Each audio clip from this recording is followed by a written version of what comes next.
से क्या सीखते हैं या उनके व्यवहार से क्या सीखते हैं, ये बहुत बड़ी बात है। महाराज जी से हमने एक चीज सीखी, तृणादपि सुनीचे न, जो चैतन्य महाप्रभु अपने शिक्षाष्टक में कहते हैं कि स्वयं को तृण से भी छोटा मानो। अब इसके दो अर्थ हैं, तृण से छोटा मानो मतलब दैन्यता की पराकाष्ठा, लेकिन तृण से भी छोटा मानो तो एक प्रकार से बड़ी से बड़ी बुलंदियों को सहने की सामर्थ्य तृण में होती है। कितनी भी तेज बाढ़ आ जाए, बड़े पेड़ डूब जाएंगे, लेकिन जो छोटी घास है बाढ़ उसका कुछ नहीं बिगाड़ पाती। तो ऐसे भावना हम महाराज जी से सीखते हैं कि महाराज जी जब भी मिलते हैं, वहां पर भी कभी प्रिया कुंज महाराज जी का दर्शन करने जाते हैं, तो जो दैन्यता, तुरंत पकड़ लेंगे हाथ, चरण नहीं छूने देंगे, अपने सिर पर रख लेंगे, बोले आप ब्रजवासी हो, आप श्रेष्ठ हो।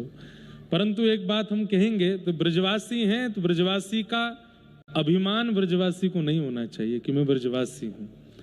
ठाकुर जी को अहम प्रिय नहीं है, इस बात का प्रमाण मिलता है गोपी गीत में। ब्रजवासी हैं ब्रजांगनाएं गोपियां, लेकिन वो गोपियां जब रास विहार करती हैं, उस बीच में जब उन ब्रजवासी गोपियों को भी अहम हुआ तो ठाकुर जी अंतर ध्यान हो गए वहां से। ठाकुर जी कहते हैं ब्रजवासी वल्लभ सदा मेरे जीवन प्राण, मेरे प्राण हैं सब।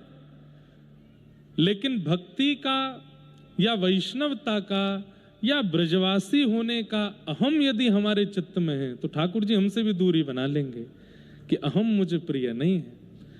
लेकिन ऐसी धन्यता जब होती है कि श्रेष्ठ होने के बाद भी, सब कुछ प्राप्त होने के बाद भी इतनी धन्यता, इतनी करुणा, इतनी सरलता, ठाकुर जी को यही प्रिय है। हम महाराज जी से ये दीनता ही सीखते हैं।